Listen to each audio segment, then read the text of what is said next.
عزیزان گرامی و بزرگان قدر، یہ میں نے ابھی آپ حضرات کے سامنے جس حدیث شریف کی تلاوت فرمائی ہے، یہ پیغمبر اکرم کی بڑی ہی مشہور و معروف حدیث ہے، جس میں حضرت احمد مجتبیٰ حضرت محمد مصطفیٰ صلی اللہ علیہ وآلہ وسلم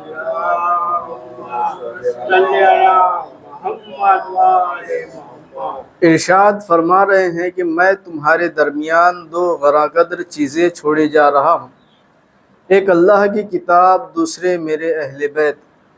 جب تک تم ان سے وابستہ رہو گے میرے بعد ہرگز گمراہ نہیں ہو سکتے، اور یہ دونوں ایک ساتھ رہیں گے یہاں تک کہ حوض کوثر پر میرے پاس آئیں گے۔ تو عزیزان گرامی، سب سے پہلے سوال یہ ہے کہ حضور سرور کائنات انہیں خداوند عالم نے کس لیے اس دنیا میں بھیجا، ان کی خلقت کیوں ہوئی؟ عزیزان گرامی، ہمارے نبی کو خداوند عالم نے اس لیے بھیجا تاکہ وہ لوگوں کی ہدایت کرے، لوگوں کو صحیح راستہ بتائے، جیسا کہ قرآن مجید میں بھی ذکر ہوا ہے، هو الذی بعث فی الامیین رسولا منہم یتلو علیہم آیاتہ، کہ ہم نے رسول کو مبعوث کیا تاکہ وہ آیتوں کی تلاوت کرے اور حکمت کی تعلیم دے۔ یعنی پیغمبر کے مبعوث ہونے کا مقصد کیا ہے؟ پیغمبر کے دنیا میں آنے کا مقصد یہ ہے کہ وہ لوگوں کو صحیح راہ دکھائے، نیک راہ پر چلنا سکھائے، اچھا کیا ہے برا کیا ہے وہ انہیں بتائے۔ تو جب پیغمبر نے اعلان رسالت کیا تو سب سے پہلا جس چیز کا اعلان کرتے ہیں، جس چیز کی تبلیغ کرتے ہیں وہ ہے توحید۔ سب سے پہلا حکم دیتے ہیں قولوا لا الہ الا اللہ تفلحوا، کہ تم لا الہ الا اللہ کہو تم نجات پا جاؤ گے۔ تو یعنی خالق کائنات نے ہمارے رسول کو بھیجا تو کس لیے؟ تاکہ وہ لوگوں کو ہدایت کا راستہ بتائے، ہدایت کی طرف بلائے۔ تو عزیزان گرامی، سب سے پہلی تعلیم دی ہے قولوا لا الہ الا اللہ کی، کہ لا الہ الا اللہ کہو تم نجات پا جاؤ گے۔ تو سب سے پہلے درس توحید دینے والے کون ہیں؟ ہمارے نبی ہے، کہ انہوں نے درس توحید دیا ہے کہ جو بھی لا الہ الا اللہ کہہ دے وہ مسلمان ہو جاتا ہے۔ تو عزیزان گرامی، پیغمبر اکرم کو بھیجا گیا تاکہ وہ لوگوں کو ہدایت کا راستہ بتائے، اور پیغمبر اکرم جب اس دنیا سے گئے ہیں تو انہوں نے تنہا ہمیں ایسے ہی نہیں چھوڑ دیا کہ اب ہمارا ہدایت کا راستہ بند ہو گیا ہے۔ نہیں، جب وہ اس دنیا سے گئے تو انہوں نے جاتے وقت یہ اعلان کر دیا کہ انی تارک فیکم الثقلین، کہ میں تمہارے درمیان دو غراں قدر چیزیں چھوڑے جا رہا ہوں، ایک اللہ کی کتاب، دوسرے میرے اہل بیت۔ یعنی پیغمبر جب اس دنیا سے گئے، جو ہدایت کے لیے آئے تھے، جنہوں نے ہمیں ہدایت کا راستہ بتایا ہے، جب وہ اس دنیا سے گئے ہیں تو ہمیں تنہا چھوڑ کر نہیں گئے ہیں، بلکہ انہوں نے ہدایت کا راستہ بتا دیا ہے، اور وہ ہدایت کا راستہ ہمیں اختیار کرنا ہے۔ وہ ہدایت کا راستہ کیا ہے؟ جتنی بھی تعلیمات ہے، جو بھی حکم خداوندی ہے، جتنے بھی احکامات ہیں، وہ کس چیز میں ہیں؟ وہ ہے قرآن مجید میں۔ قرآن مجید کو خداوند عالم نے قلب پیغمبر پر نازل کیا، اور قرآن مجید کو معجزہ بنا کر نازل کیا۔ یعنی اب تک اس کے پہلے جتنی کتابیں نازل ہوئی، آسمانی کتابیں تو تھی لیکن معجزہ نہیں تھی، لہٰذا وہ تبدیل ہو گئی۔ لوگوں نے اپنے اعتبار سے، اپنی فکر کے اعتبار سے، اپنے فائدے کے اعتبار سے، اپنے نفع اور نقصان کے اعتبار سے ان کتابوں کے احکامات کو تبدیل کر دیا، بدل دیا۔ جیسے کہ توریت ہے، انجیل ہے، زبور ہے، یہ تینوں آسمانی کتابیں ہیں، لیکن ان کے ماننے والوں نے اپنے اعتبار سے ان کتابوں کو بدل دیا۔ تو خداوند عالم نے بھی ایک ایسی کتاب نازل کی کہ اب اس کتاب کے بعد کوئی کتاب نازل ہونے والی نہیں ہے۔ تو خداوند عالم کو معلوم تھا کہ میرے بندے جنہیں میں نے خلق کیا ہوں، جنہیں عبادت کا حکم دیا ہوں، یہ ایسے ہیں کہ اپنے اعتبار سے کتاب کے حکم کو بدل دیتے ہیں، جب جی چاہتے ہیں اپنے اعتبار سے قوانین کو بدل دیتے ہیں۔ تو خداوند عالم نے بھی انتظام کر دیا کہ اب میں ایسی کتاب نازل کروں گا کہ اس میں قیامت تک کے لیے کوئی رد و بدل، کوئی چینجز نہیں ہونے والا ہے۔ تو کون سی کتاب نازل کی؟ قرآن مجید۔ اور اس کو قرآن مجید کو معجزہ بنا کر نازل کیا اور چیلنج کر دیا کہ اس جیسی کوئی ایک آیت بنا کر نہیں لا سکتا ہے۔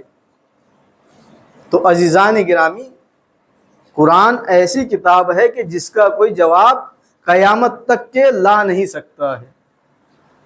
کیوں؟ اس لیے کہ اس کتاب کی حفاظت کی ذمہ داری خود خداوند عالم نے لی ہے۔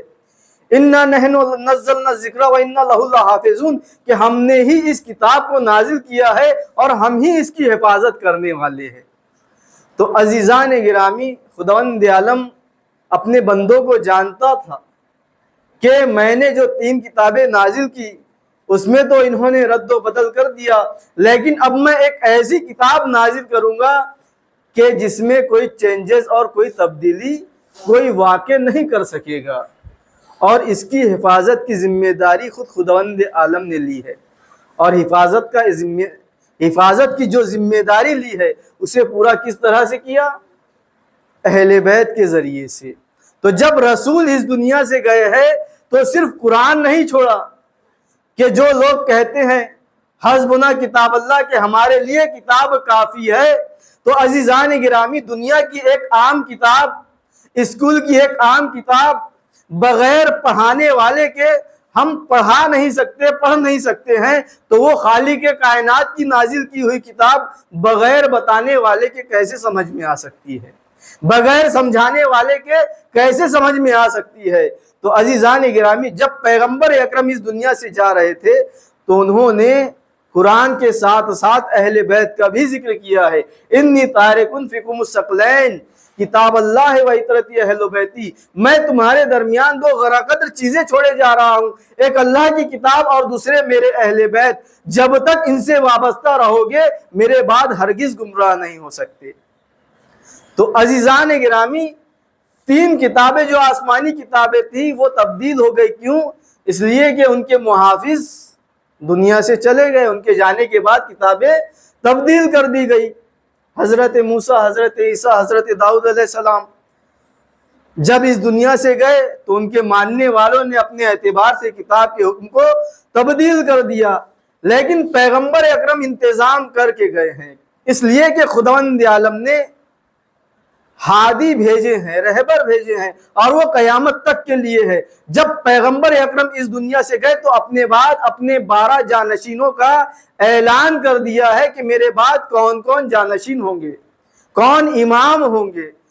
تو خداوند عالم نے ان اماموں کے ذریعے سے جو ہادی برحق ہے ان کے ذریعے سے کتاب کی حفاظت فرمائی ہے۔ صلوات پڑھیں محمد و آل محمد۔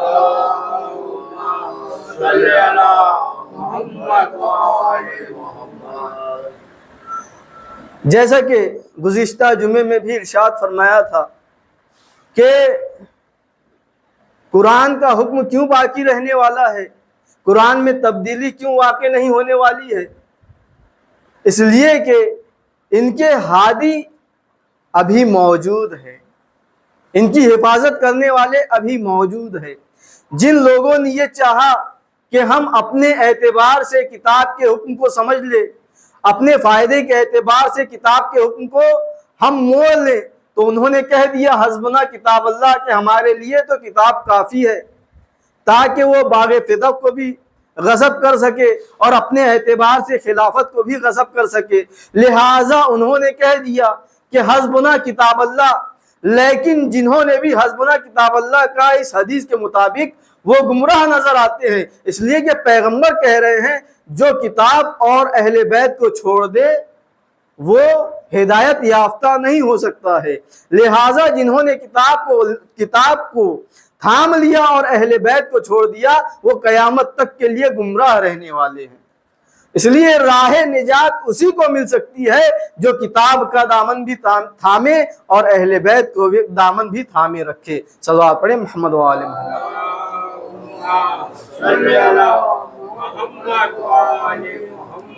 تو عزیزان گرامی، ہمیں دامن قرآن کو بھی تھامنا ہے، دامن اہل بیت کو بھی تھامنا ہے، اس لیے کہ اہل بیت علیہم السلام انہی چیزوں کی تعلیم دیتے ہیں جو حکم پروردگار ہے۔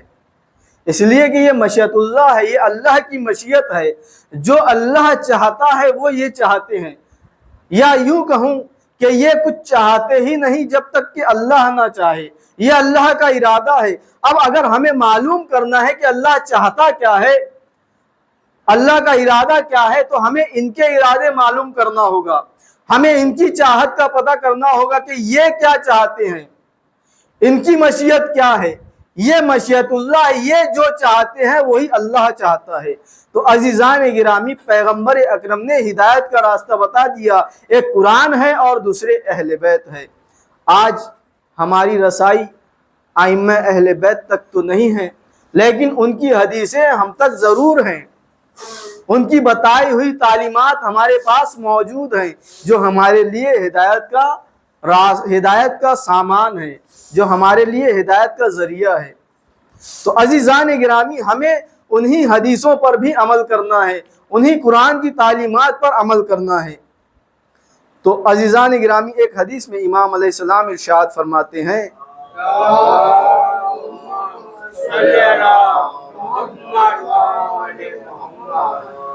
التحدث بنعم اللہ شکر وترک ذلک کفر فرابطوا بنعم ربکم بشکر وحزوا اموالکم بالزکوۃ۔ اللہ کی نعمتوں کو یاد کرنا شکر نعمت ہے، اللہ کی نعمتوں کو یاد کرنا شکر نعمت ہے، اور ان کو بھلا دینا کفران نعمت ہے۔ پس اپنے پروردگار کی نعمتوں کو شکر کے ذریعے اپنے آپ سے جوڑے رکھو، اور اپنے مال و دولت کو زکوٰۃ کے ذریعے محفوظ کرو۔ تو عزیزان گرامی، دنیا میں بہت ساری نعمتیں خداوند عالم نے ہمیں عنایت فرمائی ہے، خود اس کا تذکرہ خداوند عالم قرآن مجید میں کرتا ہے، وَإِن تَعَدُّوا نِعْمَةَ اللَّهِ لَا تَحْصُوهَا إِنَّ اللَّهَ لَغَفُورٌ رَحِيمٌ۔ اور اگر تم خدا کی نعمتوں کو گننا چاہو تو تم ان کو کبھی گن نہیں سکتے۔ یعنی لمحہ لمحہ ہم نعمت پروردگار سے گھرے ہوئے ہیں، ہر لمحہ ہمیں کوئی نہ کوئی نعمت پروردگار نظر آتے رہتی ہے، تو ہمیں ان نعمتوں کا شکر ادا کرنا چاہیے۔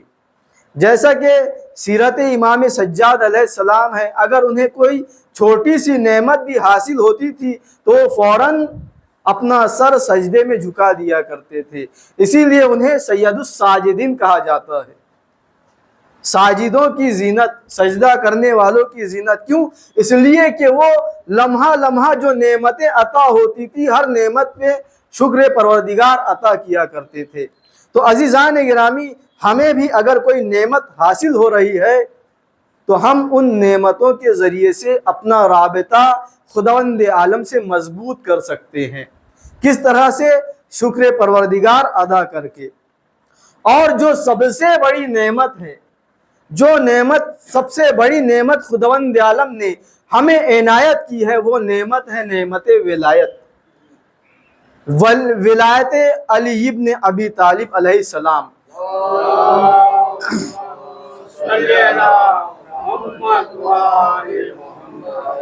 جو کہ ہمیں غدیر خم سے ملی ہے۔ یعنی جب پیغمبر اکرم اس دنیا سے جانے والے تھے تو انہوں نے اعلان کر دیا کہ جس کا میں مولا ہوں اس کے یہ علی بھی مولا ہے۔ جب اس ولایت کا اعلان ہوا تو آیت نازل ہوتی ہے، الیوم اکملت لکم دینکم واتممت علیکم نعمتی ورضیت لکم الاسلام دینا، کہ آج کے روز دین مکمل ہو گیا اور نعمتیں ساری تمام ہو گئی۔ تو ساری نعمتیں کس چیز پر تمام ہوئی ہے؟ ولایت علی ابن ابی طالب پر تمام ہوئی ہے۔ تو دنیا کی ساری نعمتیں ایک طرف ہے اور یہ ولایت علی ابن ابی طالب ایک طرف ہے۔ یعنی اگر ہم دنیا کی تمام نعمتیں حاصل کرنے کے بعد اللہ کا شکر ادا کرے اور ولایت علی ابن ابی طالب ہمارے پاس نہ ہو تو ساری نعمتوں کا شکر ادا کرنا بیکار ہے۔ اس لیے کہ بغیر ولایت امیر المومنین کے کوئی نعمتیں ہمارے کسی کام کی نہیں ہیں۔ ہم دنیا میں تو اس سے فائدہ اٹھا سکتے ہیں، لیکن جب آخرت میں پہنچیں گے اور دامن ولایت سے خالی ہوگا تو دنیا کی ساری نعمتیں ہمارے لیے بیکار ہو چکی ہوگی۔ لہٰذا جب ہم چھوٹی چھوٹی نعمتوں کے لیے شکر خدا ادا کرتے ہیں تو اس ولایت عظمیٰ پر ہمیں کس طرح سے شکر خدا ادا کرنا چاہیے۔ صلوات پڑھیں محمد و آل محمد۔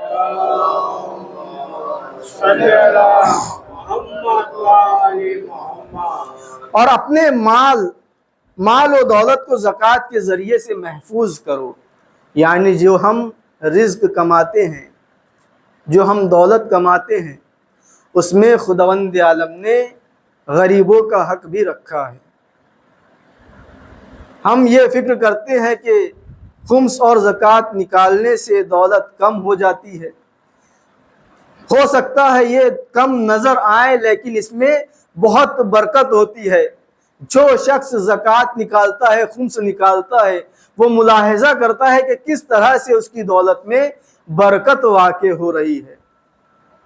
ہم ظاہری طور پر دکھتا ہے کہ ہمارا مال کم ہو رہا ہے، لیکن عزیزان گرامی خداوند عالم اس میں برکت عطا کرتا ہے۔ لہٰذا ارشاد ہو رہا ہے کہ اپنے مال کی اگر حفاظت کرنا چاہتے ہو تو اپنے مال کی اگر خمس واجب ہے تو اس پر خمس نکالو، اور اگر زکوٰۃ واجب ہے تو اس پر زکوٰۃ نکالو۔ صلوات پڑھیں محمد و آل محمد۔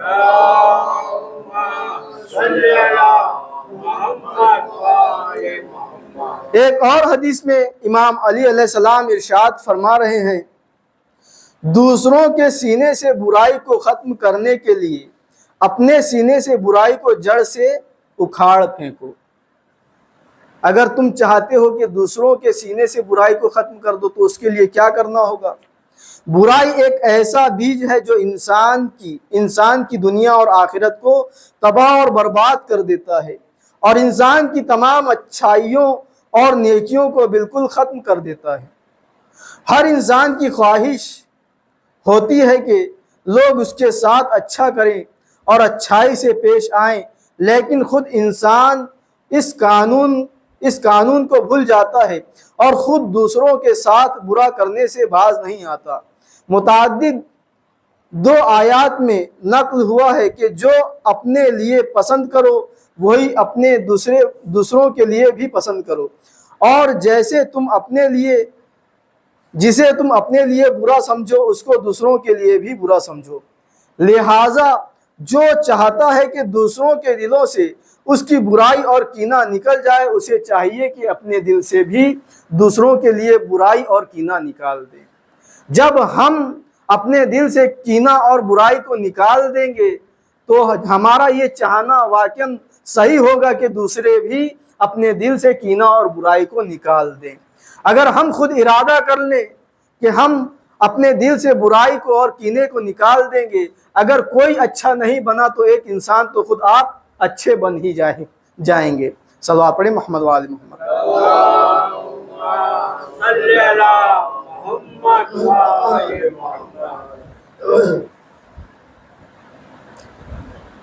امام محمد باقر علیہ السلام ارشاد فرماتے ہیں،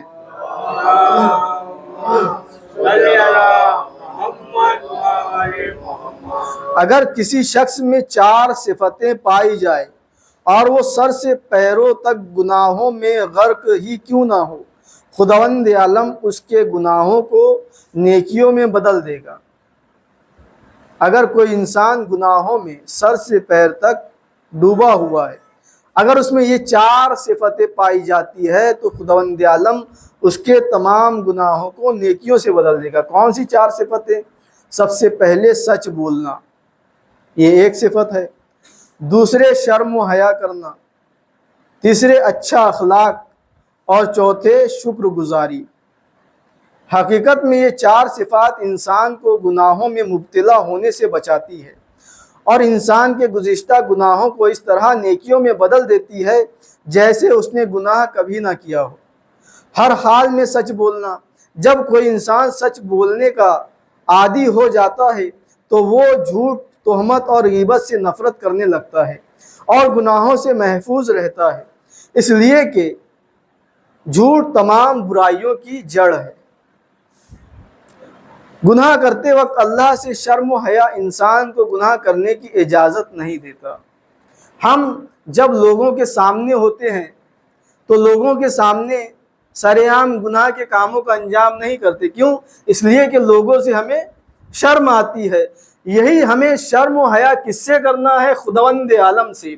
یہی ہم ارادہ کر لیں کہ خداوند عالم ہمیں دیکھ رہا ہے، یہ ہم سوچ لیں اور شرم و حیا کرے خداوند عالم سے، تو ہم ہر گناہ سے محفوظ رہ سکتے ہیں۔ اسی طرح نیک اور اچھے اخلاق مومن کی پہچان ہے، اس کو بہت سے گناہوں سے روکتا ہے، اور حسن خلق کا اثر یہ ہوتا ہے کہ اللہ انسان کو گناہوں سے بچاتا ہے۔ اور چوتھی صفت کیا ہے؟ شکر گزاری۔ ایک ایسی اچھی صفت ہے کہ جس کی وجہ سے انسان اللہ کی تمام نعمتوں کی معرفت حاصل کرتا ہے اور اس کی عطا کردہ نعمتوں کا زبانی اور عملی شکر ادا کرتا ہے، جس کی وجہ سے وہ کفران نعمت جیسے گناہ سے محفوظ رہتا ہے۔ تو ہمیں چاہیے کہ کوشش کریں کہ ان چار صفتوں کو اپنائیں۔ وصلی علی محمد وآلہ الطیبین الطاہرین المعصومین۔ خدایا بہ کہ محمد